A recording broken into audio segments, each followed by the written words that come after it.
Zachary with the Zachary team, brokered by Phyllis Brown and Company. And today you are watching another one of our podcasts of Home Sweet Home live. Oh, hold on. We're actually not live. We're doing something different today, but we're super excited for you to be tuned in because today we have an absolutely amazing, wonderful guest. His name is Jason Glast. He's one of the top luxury agents here in San Antonio, Texas. And I'm so happy to be introducing him today because we know he's very busy. So Jason, thank you so much for being here. I know you're incredibly busy.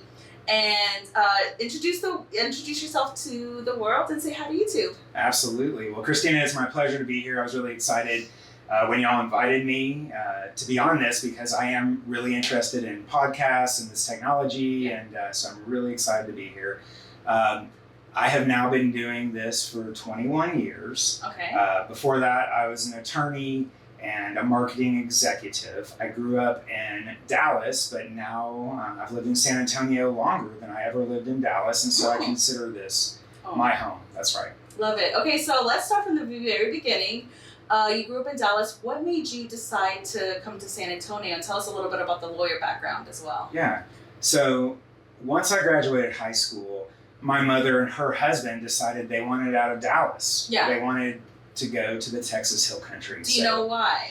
They just wanted. They have a lot of hill country in Dallas too. No, not really. It's actually, especially where they lived, it was pretty flat. Right. It's pretty flat, and they were just ready for a change. And so they spent about 2 years exploring the Texas Hill Country to find, where they would want to live. And then they found a property that was being auctioned off in Bernie. It was actually on Bernie Lake, and so they were able to get that for a ridiculously low price. Okay. And so they went in, they rehabbed that for quite a long time. But at that point, my wife and I were living in Atlanta, but we didn't have kids. We were thinking about starting a family. And if we were going to do that, we were really thinking about getting back to Texas, where we grew up. So the choices were Dallas, where both my wife and I were from, Austin, where we went to college, or San Antonio, where my mother was. We were pretty intrigued by San Antonio because it just had a different kind of vibe. It seemed authentic. It wasn't super fast paced, and we kind of liked that. Okay. Dallas, Atlanta, Austin, those cities are much more fast paced. It's not that we just want to lay around and not do anything all day, but we kind of admired that about this city, that it seemed to have tons of potential, already a pretty beautiful place to live. Right. But it had potential, and that was intriguing, so we decided to come here. And where were you? Were you a lawyer in Georgia, or were you here, Really only for 1 year. After law school, I tried to not be an attorney, because when I was in law school, I really was pretty sure I did not want to practice, but I wasn't, you'd be surprised. You just had to finish it? Yeah, I was 22 when I started, so the idea was, okay, by the time you're 25, you'll be done with it. You'll have a degree that should be helpful no matter what you do. Right. I'd say that probably 30% of my class was the exact same way.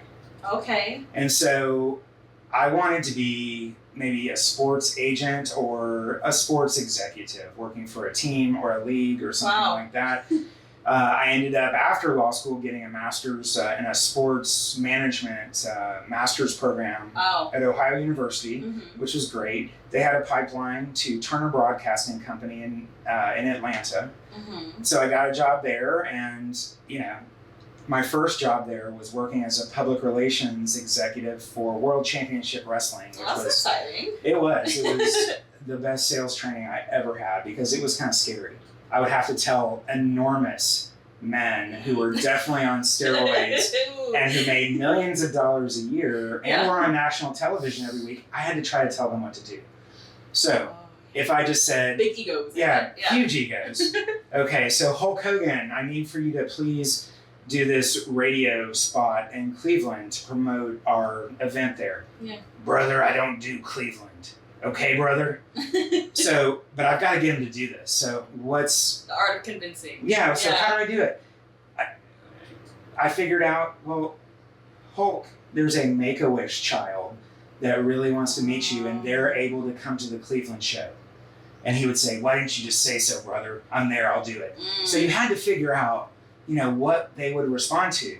For many of them, as scary as they could be, they did care about the kids. Oh, I bet. And they wanted, they were larger than life superheroes to those kids. So I started to understand I could overcome objections by then offering them something.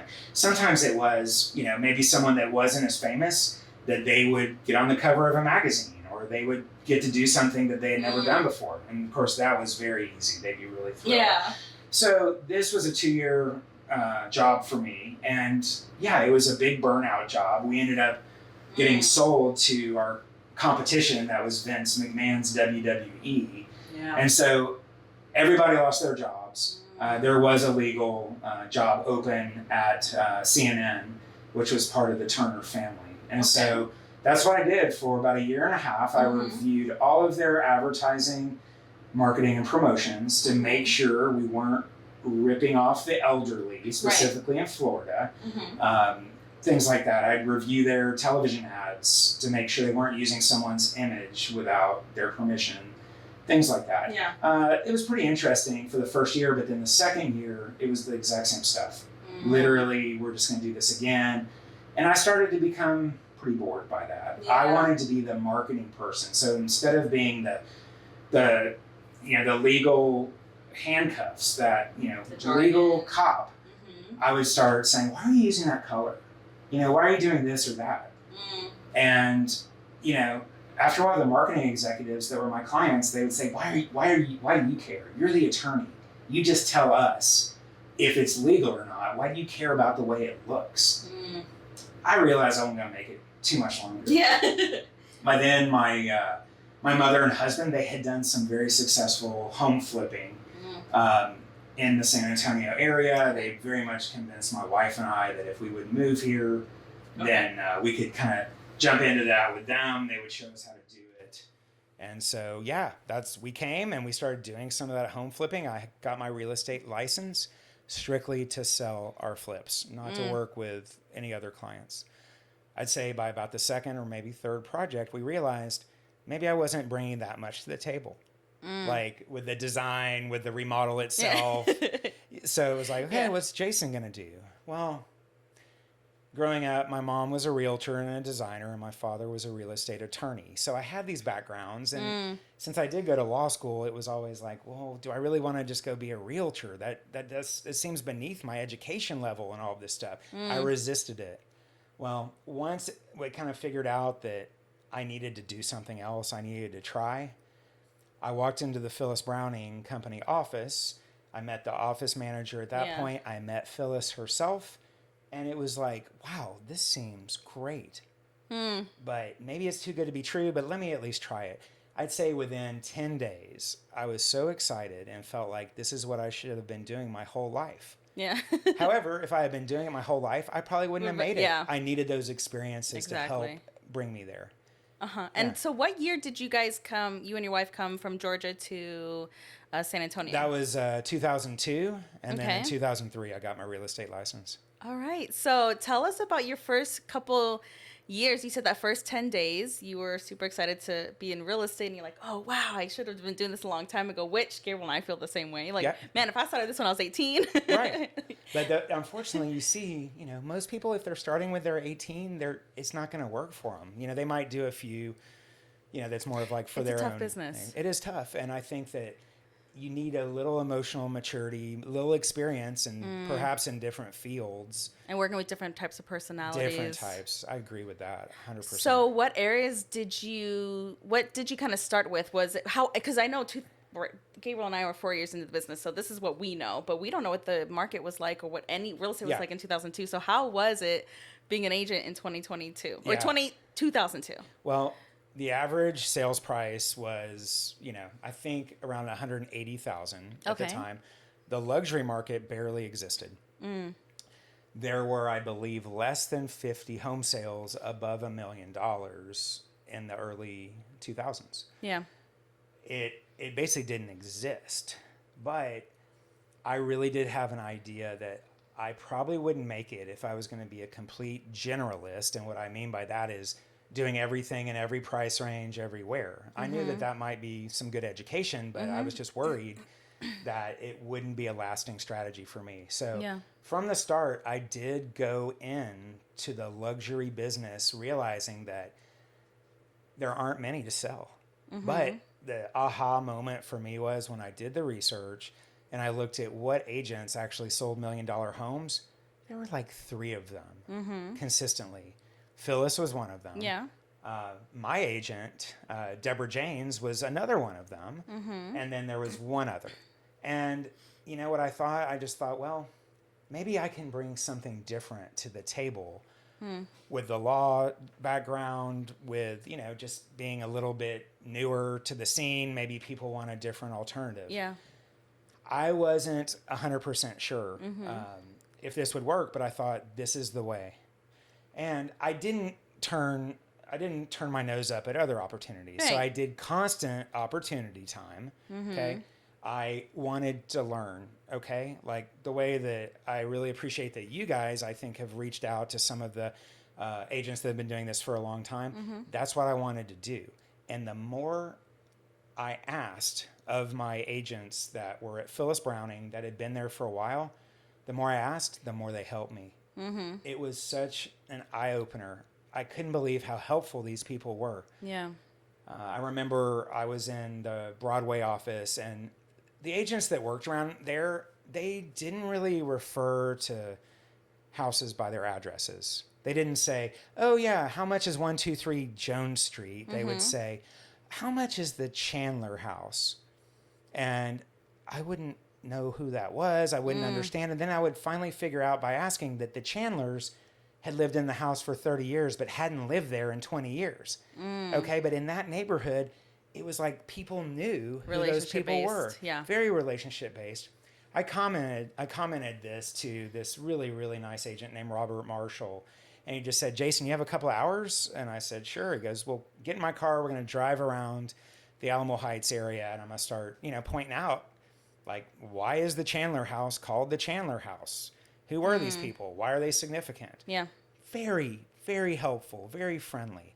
So that was, that was everything. So I would constantly be doing opportunity time, doing open houses, and working with both buyers and sellers. To me, that was a great education. But as far as targeting, I went for certain neighborhoods that were on the high-end side, and I would just start sending postcards out, and it would be, realtor attorney. And I was shocked that it worked very quickly. Yeah. It really did. People wanted alternatives. I was shocked in Alamo Heights that I was an outsider, and I started to get hired like crazy in that neighborhood because I never would have known this, but because I thought you only get hired if you're an insider. In that neighborhood, people would have gone to school or church with 20 different realtors that they sometimes are friends with and close to. If they chose one of those 20, they would be in trouble with their clique. If they chose an outsider, they'd be in far less trouble. So I started to get hired by people that I had never met, and they had never met me, but they saw my advertising. They assumed because I was with Phyllis Browning and I had a law degree that I would be competent. Yeah. And so they would bring me in because I wasn't going to run into them at church or at Central Market. And that gave them a comfort level that I would handle their transactions with discretion and privacy. Okay. Wow. I'm really nice. So when you were doing these postcards, did you back then, because you had that whole thing with marketing and the colors, did you just go in and just do it by yourself, or did you have someone design those postcards for you? Like at first, were you like that one-man team, or did you quickly try to add people to that team? Because I know you have people on your team now. So What is that process like?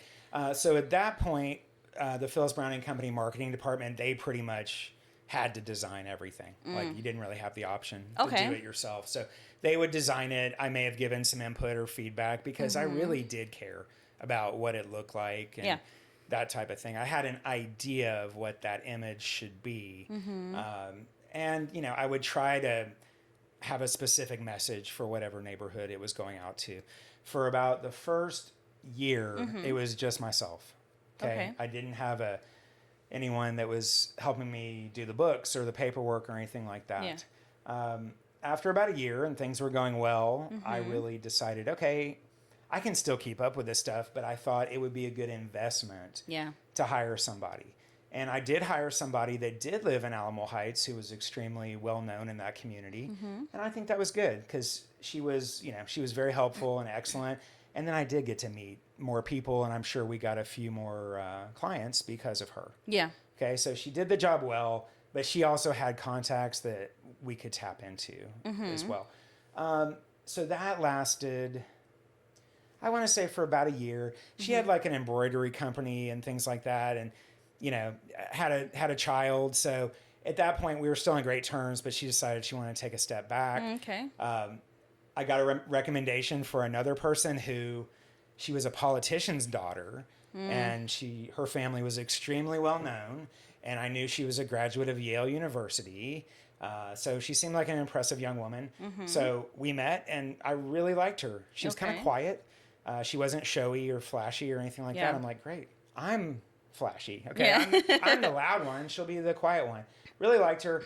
The first listing appointment that I took her on, to me, it was such a standard appointment. The seller says, I think my house is worth $2 million. And I said, gosh, it's such a nice house, but I think it's only worth $1.7 million. We go back and forth. I don't think anything was decided, but it was just so normal. Yeah. And when we walk out, she just said, Jason, that was like one of those shows on TV. That was really scary to me. It was so tense. And the way that y'all were arguing, and I just said, that was not an argument. We had slightly different positions that we each believed in, and we each put it out there on the table for further discussion. So that was it. She said, this business is not for me. It's too scary. Yeah. Understood. Eventually I got another referral from a woman that worked at Phyllis Browning, and it was to her best friend. That person turned out to be Elizabeth Priest, who worked for me as an admin at first, and then very quickly I saw that she could handle a lot more. So after a while, she was admin plus buyer's agent. At one point, probably after about 3-4 years, I decided that I didn't really want to work with buyers. This was something that I picked up in the Millionaire Real Estate Agent book by Gary Keller, where he basically makes the claim that in every single market in this country, the top producing agents are basically at least 75% Listings. towards listings. Doesn't mean that their team or they don't have a buyer's agent. They still do that business, but they personally are far more listing heavy. Yeah. And it really made sense to me. So even though it took a little risk, because I thought, am I going to lose business if I do this? I think it turned out wonderful because we did have our first child in 2003. I wanted to be, around my kids. And then we had another one in 2006. So I wanted to be present. I wanted to be there. I felt, one of the more time-intensive parts of our business is driving buyers around, especially back then. Yes. Back then, it was more towards a buyer's market, if you could say anything. Not a radical buyer's market, definitely not a seller's market. So sometimes you could show 20 to 40 houses in a weekend, say out by SeaWorld or something, and they just say, I don't know. So today I know that can still happen, but I think it has been reset that buyers don't goof off as much as they used to. They know that if they're actually serious about buying a house, they probably need to get on it, and it can't last forever. Right. So Elizabeth was great at that. So we became then basically a 2-person team. Me as the team lead, her as the buyer's agent and admin. At some point, I think around 2010 or 11, we decided to add a real admin person, so then Elizabeth could do both buyers and listings. Okay? So at some point, she became a little more of a separate agent. Okay? Yeah. So that's kind of how that went. We really had great success. I give her a ton of credit. Hard worker, very, very smart person. And but starting when I hired her probably in 2007, she was a very young woman then, probably 22 or 23. Slowly but surely, she started building up her profile, her pipeline, and her sphere, and it became a really great one. Nice. Probably better than mine, honestly, in some ways. So I'd say kind of for a while, we were a little more separate even though we're still a team. It's Yeah. like we each kind of had our own business. We would talk every now and then. We collaborate, but a little more separate. I did have a goal, though, to have a much larger team, just because I was probably getting a little bored. You know, I was in year like 16, and I just wanted a bigger world. And so Elizabeth and I, we weren't really on the same page about that. I totally respected her opinion. And I think that she just preferred to be on her own, and and so we parted ways amicably, and she has been excellent on her own. I went and, built up a team of 5, and that was 2017. Sorry, that was 2020. 2020 is when I formed the team with 5. Before COVID or during COVID? It was just after. Oh, okay. August of 2020. It started in March of 2020 is when COVID hit. Yes. So if you think about it, that was actually a good time for me to be thinking about what do I want this to look like? Yes. What's my mission statement? What's the culture? All those things I really had a good amount of time to think about. And then I'm thinking about who are those people that I already know.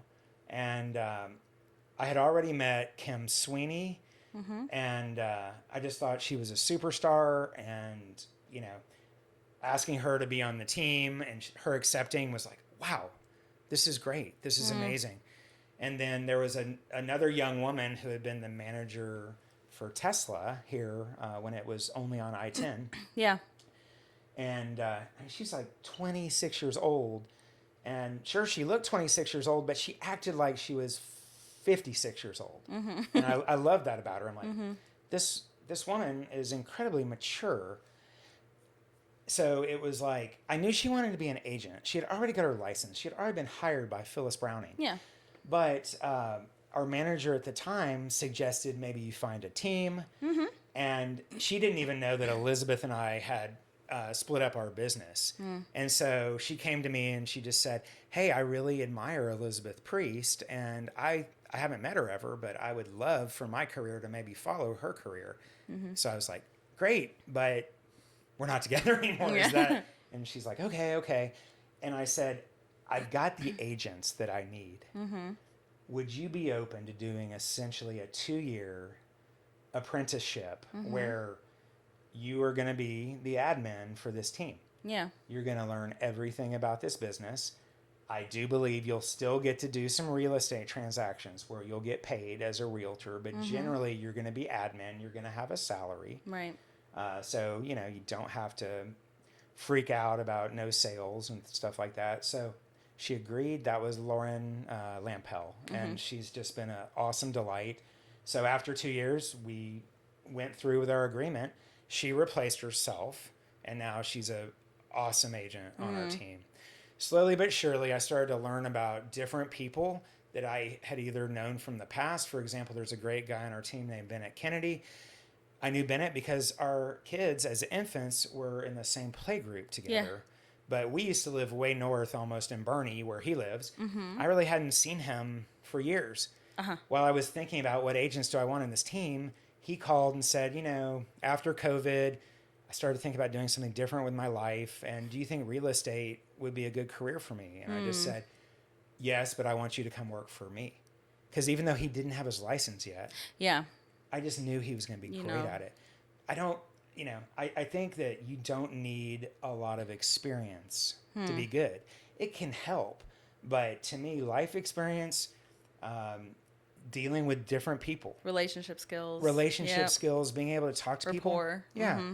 So he had all of that. So I was really excited. Yeah. And so this guy named Todd Warwick, he was an attorney that came to me probably 4 years before the team and said, I want to do what you did. I want to switch from being an attorney to being a realtor. I probably get 10 of those calls a year. And when I tell the attorney, hey, we can sit down and talk, I'd love that. But real quick, how would you feel about taking an entire weekend and showing 40 houses by SeaWorld, and you just either see the light go out of their eyes or you hear it in their voice? They're not up for it. They're not up for that kind of hustle and hard work. Yeah. And then I'll say, by the way, just know now at cocktail parties, if you say, oh, I'm a realtor, no one's going to want to talk to you. no one's going to bow down and kiss your feet and assume you're intelligent like they may have. And what you found out, a lot of these attorneys, the only thing they did like about their job was being able to tell people they're an attorney and that people might think they're smart or special. Taking that away and knowing that they're going to have to work hard. Right, They're not going to be able to just automatically start selling $1 million homes. It made most of them just go away and they never got into it. Todd was totally different. He's like, I want to do anything. I want to learn. Yeah. We do a lot of investment properties ourselves. And so I said, great. I wanted him to prove it. I actually sent him to another major national brokerage to get trained on like everything. Today, honestly, Phyllis Brown and Company could do the exact same thing and better. But, probably 7-8 years ago, we didn't have all the training systems that are in place today. Right. Okay. So my biggest takeaway from that is, of course, San Antonio is a huge relationship-based city. And I think that real estate just in general is a relationship-based industry. So it really helps to have those two just kind of co-align and coexist together. Now, when it comes to relationships, obviously, Gabriel and I are a husband and wife team, but how was your relationship during that time? I know that real estate can get super busy. And like you said, sometimes we're dealing with buyers and listers, and there's so much going on, and it's such a loud industry. How did y'all work together in order to make it? Are you talking about husband and wife or team? Husband and wife. Yeah. Yeah. Well, y'all are a team. Yeah. Just, it is. It can be difficult. And also, I guess, what advice do you have for other couples? Because I know a lot more couples are coming, and not that y'all were like a husband and wife couple realtors, but I think a lot of people don't understand the real estate industry is busy. So when they have a wife or husband, yeah, honey, go do your thing, it can be distracting or they're not ready for it. I think it can be helpful if your spouse is in the business, because then you don't have to do work explaining to them about, I've got to go do this at 8:00 at night, or, this is the only time they can go, or weekends, etc. Obviously, and my wife, she just knew, especially at the start, that there would be a few sacrifices like that, but it was worth it to build it up. Yeah. And then after a while, by hiring Elizabeth and then eventually others, it did free up my time where I have never had to miss one of my kids' games, events, anything. That was my template that I wanted to follow. Why. That is my why, is that I didn't want to look back after, they went to college or something like that and say, gosh, I have so much regret about the time I didn't spend with them. So that's where I used leverage, other people, to help me free up that time. So as a top agent now, because I actually just started Tom Ferry coaching, and they say that top agents like yourself have, I think, 7 to 9 lead generations. Is that how many you have by yourself, or do you include those lead generations with your team? How does Ferry define lead generations? Would it be different spheres? Is that what he's talking about? Like different types of getting leads or clients, like networking, sphere of influence, social media, great question, cold calling, great all question. of that. Because there's so many options out there. I have never counted them up. I can tell you some of mine off the top of my head. Go ahead. And I think hopefully this is inspiring for those that maybe don't have big sphere of influences already, or they're new to the city, which is, I didn't know anyone except my mom. She didn't really know anybody. So really my first connection was Phyllis Brown and Company, which at that time, I think there were only about 60 agents, only 2 offices.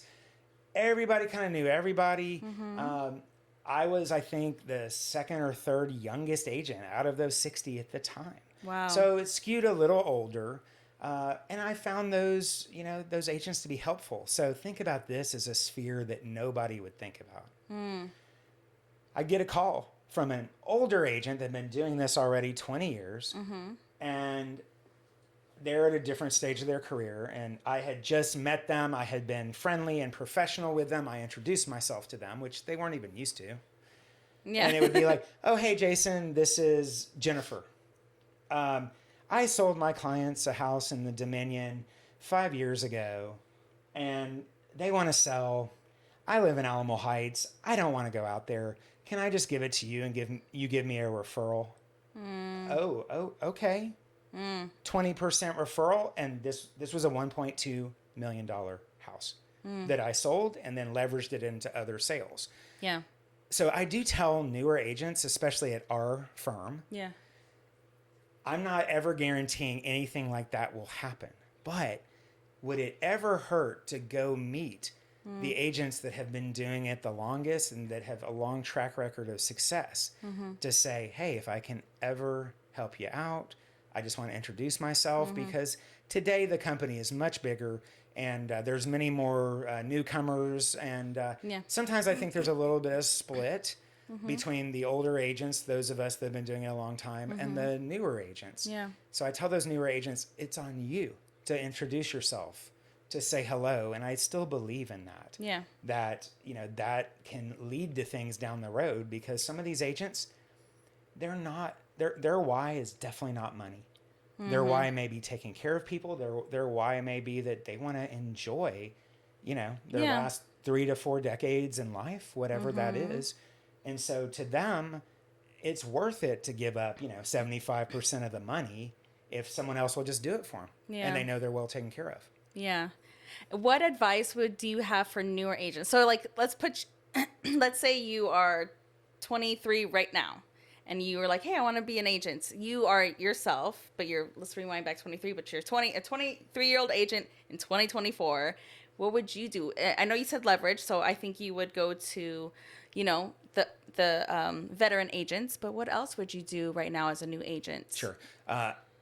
In a sense, I want to convey this, that they should be everywhere all of the time. Okay. Just had an agent on my team. She went to her daughter's volleyball game. She met a woman who was a grandmother of one of the other girls who was playing, and somehow she's like, oh, I heard you're a realtor. There's this house that I saw online, and it's really interesting to me. You think you could show it to me? The answer was yes. They just put it in her contract. It's a $3 million property. Wow. That's because she went to her daughter's volleyball game. So that's unusual. Yeah. That doesn't happen all the time. The only thing that's unusual, though, is the price range. Yeah. Okay?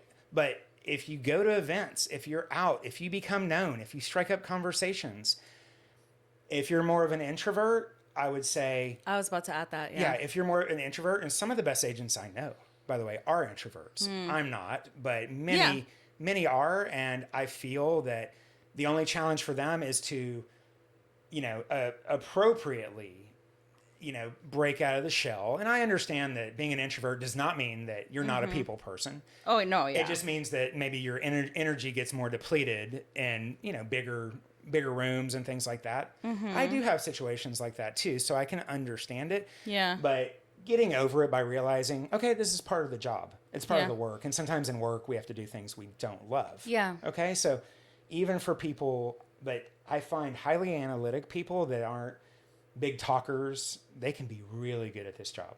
Yeah. I try to be highly analytic, and I am a big talker as well. Yeah. And it's interesting because there's so many facets to this job that if someone doesn't want to do social media, they don't have to. There's plenty of other opportunities out there in order to niche on that. Like you said, you want it to become just like, hey, I just really want to handle listings. That's what I'm going to focus on. And I think there's this myth of top agents, and I would love for you to speak on that, is like, oh, those top agents, their phones just ring and they have to do nothing for work. So when, of course, a time when that whole NAR settlement comes out and there's an adjustments in the industry, or COVID, as a top agent, how do you feel about that myth from younger agents, or that thought? I think I'll say it is partially true. Once that you have been successful in this business and you don't stop doing things that made you successful, such as a robust marketing program, it's almost like you cannot stop it. So at this time... It's like a machine. Yeah, so at this time, it's like the ads that I did 3-4 years ago, they're still effective to get business from people I don't know today. So especially in the spring, every week I'll probably get 2 to 4 calls from people that I haven't met. We don't know each other, but they've seen my ads many times for a very, very long time. Okay. And so they didn't have a reason to call me before, but now they do. Okay, so that once you get it rolling, it is hard to make it stop unless you proactively kill it. Yeah. Which some people do by just flat out leaving the business or Yes. quitting the business or Yeah. just moving to another market or something like that. But to me, that I think it's important. It's not that you have to reinvent the wheel every single year and keep just Right. go, like, once you've done it for a certain amount of time, I can't tell you exactly how long that is. It would just be guessing. It's like, oh, you did enough and now it's going to roll. Snowball it's going to keep effect. rolling. For me, for my first, probably 7-8 years, probably 80 to 90% of my clients were strangers. Okay? Yeah. I didn't have a sphere. As my first child started to get older, and there would be things like play groups and preschool and things like that. Sports and all that. Yeah, and then I saw that my wife could start becoming a little bit of a effective mouthpiece for my business as well. Where and she's way better than me, and so it's like people really like her. And so after a while, they would be like, "Oh, I talked to so and so. We were playing bunco or something like that," and they mentioned, and so she'd like to talk to you. So she started helping, and then every year that the kids got older and went up a grade level in school and then changed schools, I started to get a lot of business from their schools. And, we did put them in private school. It was like, this is going to cost money, but I can tell you that it has paid for itself so many times over from people that also have their kids at that school hiring me only because they know me from that school. So to me, that was very much worth it. I mean, could you make the same argument that, a big public school, if you're involved? Yeah, you could. Yeah. You could. For my specific luxury market, though, that was definitely a place where people who were selling those houses were also having their kids in school. Okay. Now, I've been going on Facebook lately, and Gabriel and I are part of some groups, and there's a ton of posts of not just newer agents, but also veteran agents and agents like in the middle of that have been in the business for like 7, 8, 9 years.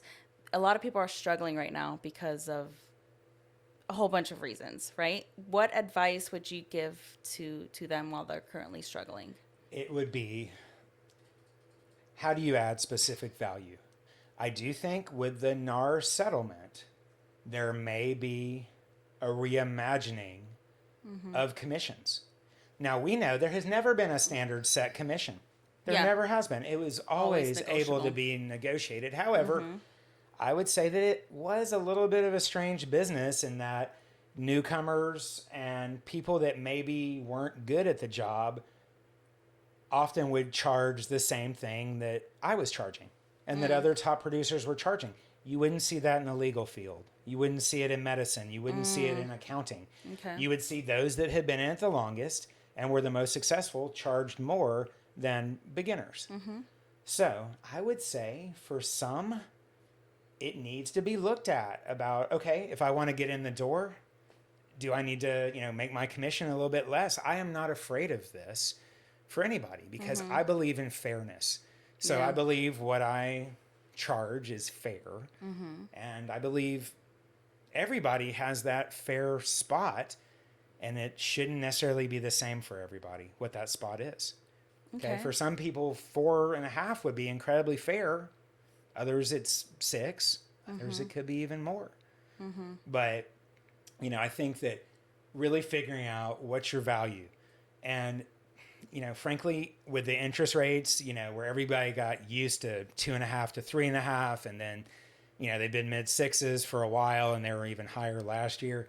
Yeah, it has, I think, taken a lot of affordability out. Yeah. So now the price ranges in between, 100 and maybe 700, it can be a little trickier. Or people are in their houses right now at an amazing interest rate, and they don't want to trade it in for a higher one. So what value do you bring? And I would suggest if you do the exact same thing everybody else does, it's going to be hard. But if you continue honing your skills and you really focus in on maybe you don't do everything because that's what everybody and their dog is trying to do. Instead, you'd say, this is my niche. This is what I'm really good at. Is it a certain area of town? Is it a certain neighborhood? I really do give this advice. Target 3 neighborhoods that you would love to work in. And they don't have to be the neighborhoods I love to work in. Not at all. That might be, it could be a price range. It could be neighborhoods that are zoned to where your kids go to school. It could be neighborhoods that are also near where you live. It could be, there's all these different spheres that you could think about. I think a good brainstorming session for a few hours could unleash some of these things where you're like, wait, my kid, it loves baseball. Should I have a ad on the outfield wall at the Little League? Because I think that whatever you're into, whatever your passions are, you should think about, how could that fit? That positive energy will come back Positive to you. energy, but also strategically. Yeah. What you're into, are there spheres that would also be into it? Okay. So it's like, pickleball, which is something that I've started playing now for 3 years because, it is fun.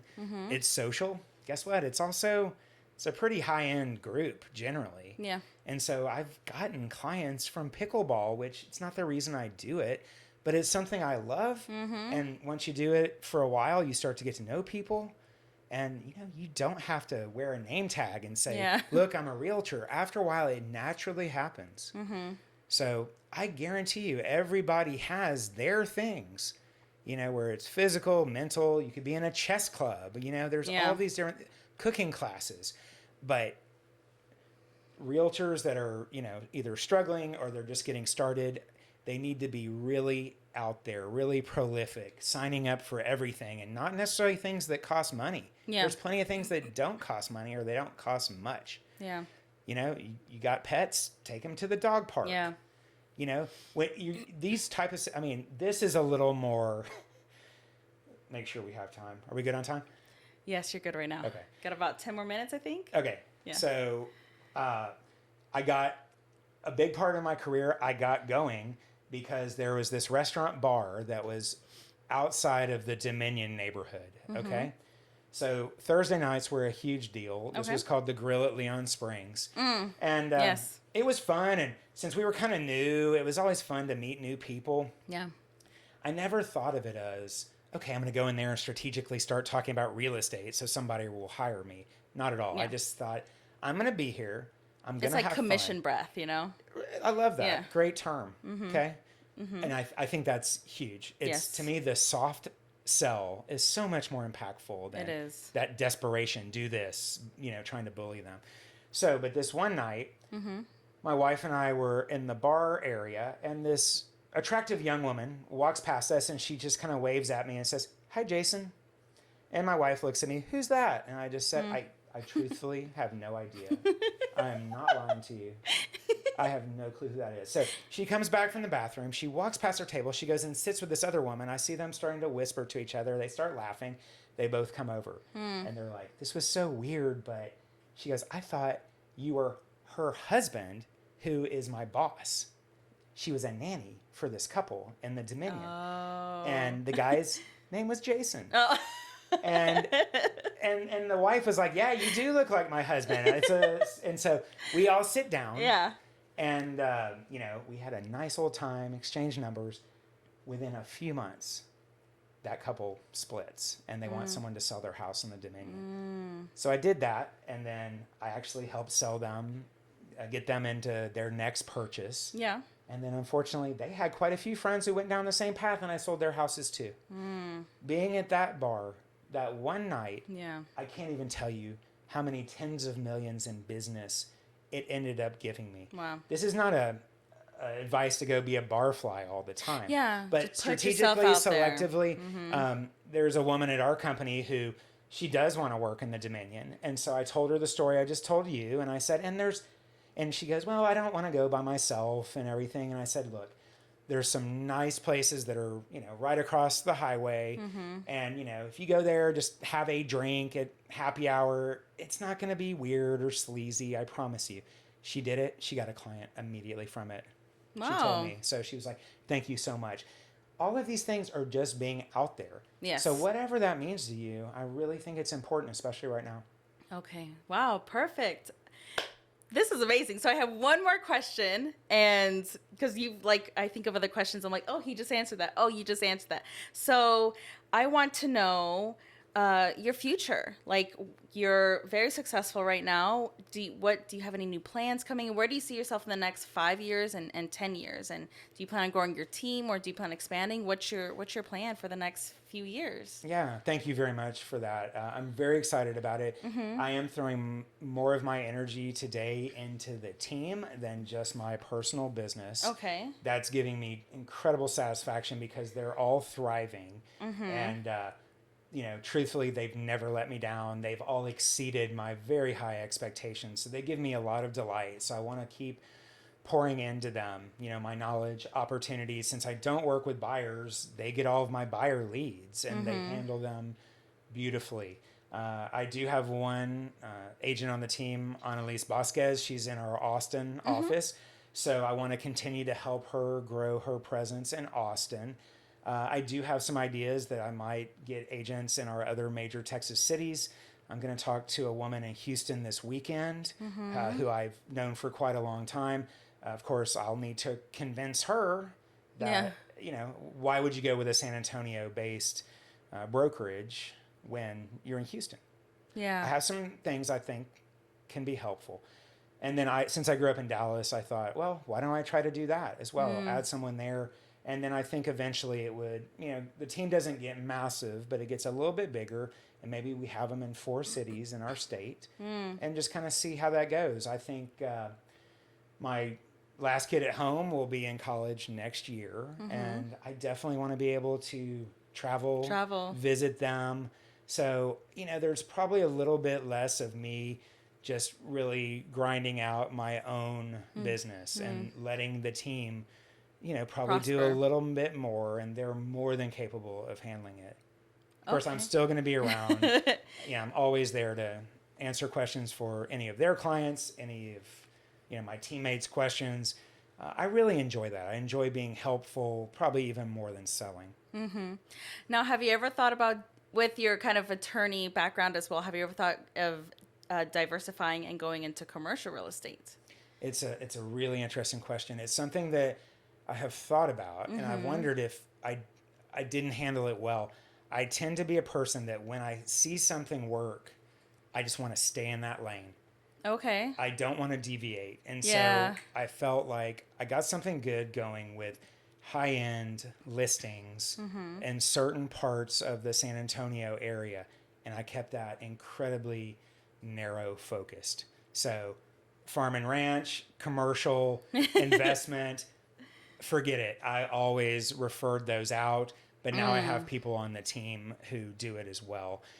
I feel like I'm a little bit crazy in that I love the emotional part of our business. Residential real estate, it's like often pure emotion. It is. And I think really sane people, it doesn't make them feel great to be the sponge that absorbs all those feelings. Yeah. But I happen to like it and I'm good at it. Okay. So I think going into commercial, which is much more business focused, and it's far less emotion.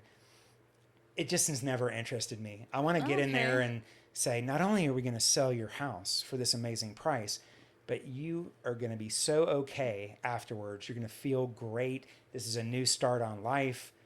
I love that stuff. And I think it's a little crazy, but it does keep me in a very narrow lane. I don't encourage other people to necessarily stay in that lane. I encourage people to get different specialties if they're willing to put the time in it. And if it interests them. Right. That's the key. Don't do it just because you think you're supposed to. Yeah. Do it if it interests you. So we do still have 10 minutes left, actually. So get real set. I have an interesting question.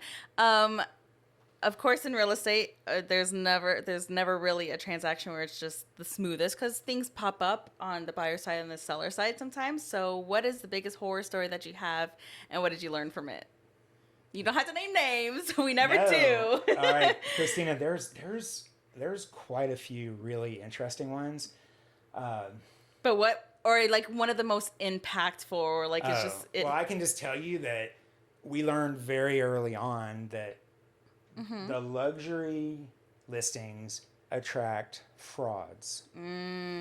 So I bet. and we were aware of this, and we were aware. Phyllis actually taught me about how do you pre-qualify these buyers without offending them.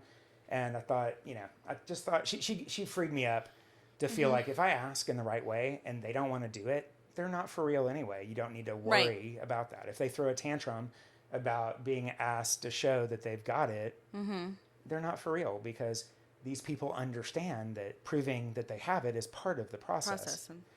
Anyway, this one, I had a friend in the business who will remain nameless, and she said, I want to show this. I think it was a $2.5 or $3 million listing in Barney, but here's the thing. This is so weird, but the husband doesn't want you there. Oh, okay. And she was like, I don't want to tell you why. And I'm like, this is just weird. Okay. And then she's like, finally, okay, promise you won't tell anybody, but his money is because he's been cast as the lead in the sequel to the movie 300, which is this huge action movie in the early 2000s. Okay. Yeah. And I'm like, okay, I'm big into entertainment. I'm a fan of that movie. Can you at least give me the guy's name so I can look him up? So I looked him up. This guy had zero acting background. It appeared that he was like 5'1", and I was like, what? That's so weird. Well, I let him do it. I think I sent Elizabeth in my place. He claimed that we were buddies from like a poker game or something like that. Okay. And that it was just so awkward because he didn't use me as his agent.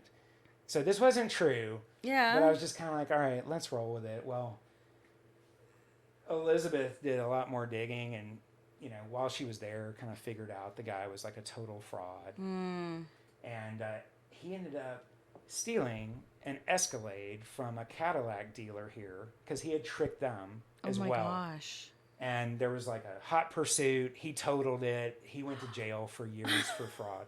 Wow. Yeah. And we've seen some real sketchy situations, where we kind of outed somebody, a guy that was scamming a woman online. That's a big thing in luxury real estate. Sorry, guys, but it's always the guys who are scamming the girls, tricking them that they have more money than they do, lying about it with an online flirtation. And then at some point the woman says, hey, I finally want to come meet you. I'm coming to San Antonio. Well, that guy is desperate to prove that he's actually got it. So he's going to try to book appointments at luxury homes and take them to the Ferrari dealership. So we did have to shut that down quite a few times, and it makes those people get very angry and then occasionally leave messages that they're going to kill you. Wow. Death threats.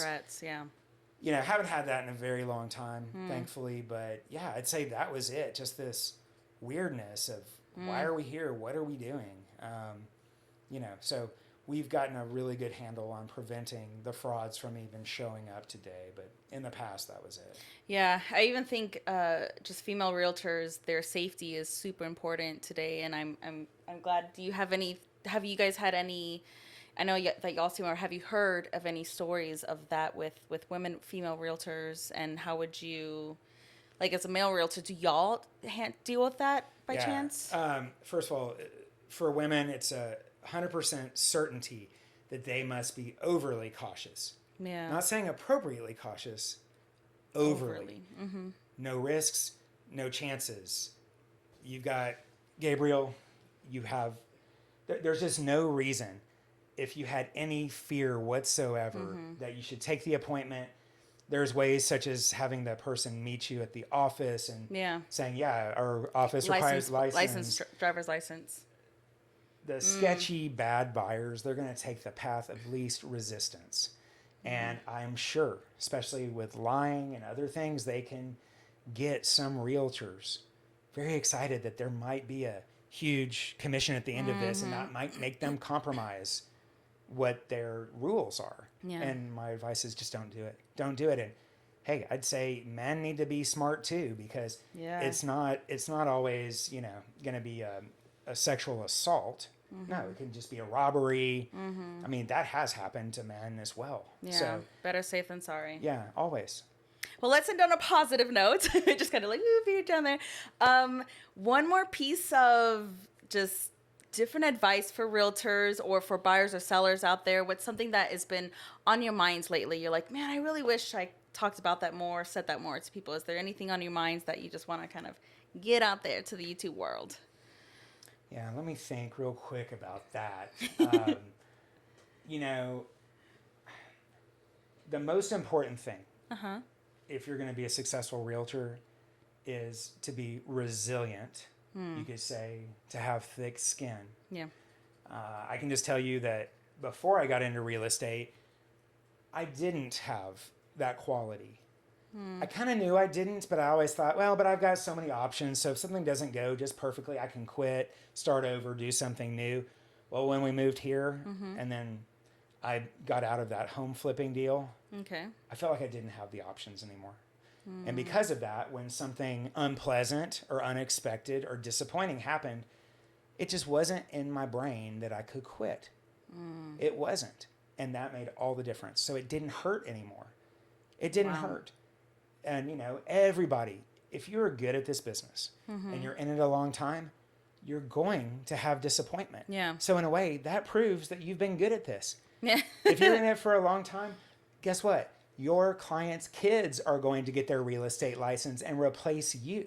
And that's nothing to be sad about. It means you've been in it long enough for that to be possible. Pass the torch, yeah. Pass the torch, okay? So, you know, to me, just if, you know, you're in your 20s and your 30s, you know, just always be more of a listener than a talker. Really for any age, if you're going to be a realtor. Having appropriate questions, but then just sitting back and listening to the pain points. You may have heard before when I'm on a listing after our home tour, I just say, how can I help you?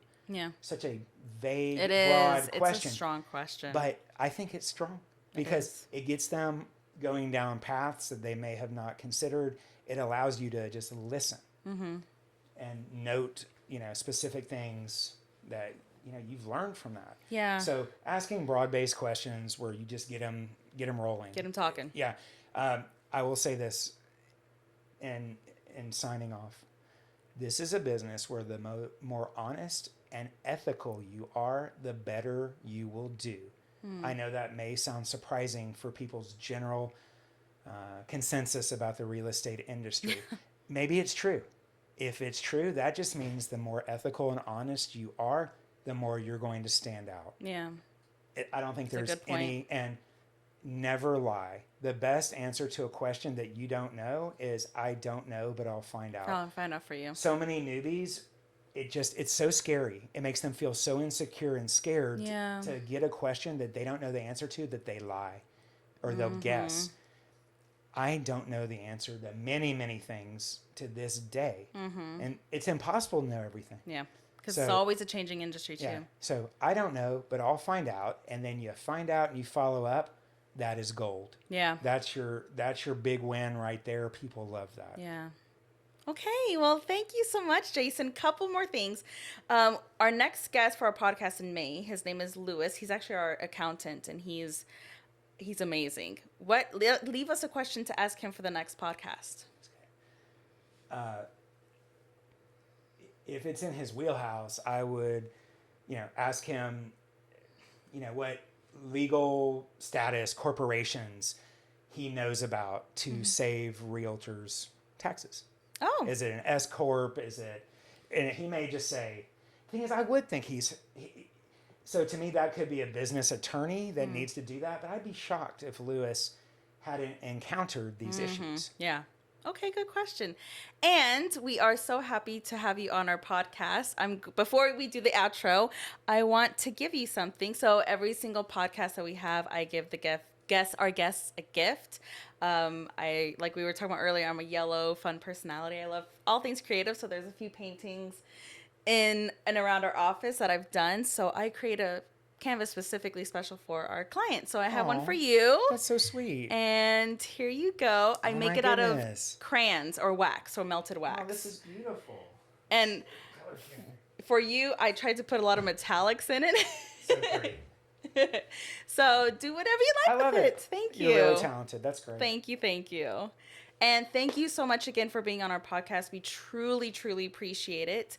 And if you can, look into the camera and just say goodbye and how they can reach you if they have any questions, and talk a little bit about yourself. Take it away, Jason. All right. Well, thank you so much for allowing me to be on this awesome podcast. And if you ever want to reach me, my cell phone number is 210-386-1833, or check out our website at jasonglast.com.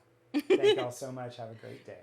And thank y'all for watching another one of our podcasts. As always, we are Gabriel and Christina, San Antonio's realtor couple. So if you have any questions about buying, selling, or investing, you can reach us at 210-504-5301, or get in touch with Jason. He's an amazing agent as well, as y'all can tell. Leave comments below if you have any other questions, and subscribe. Hit the bell notification button, and we will see you guys on the next one. Thank you so much. Have a great day, and bye. Bye.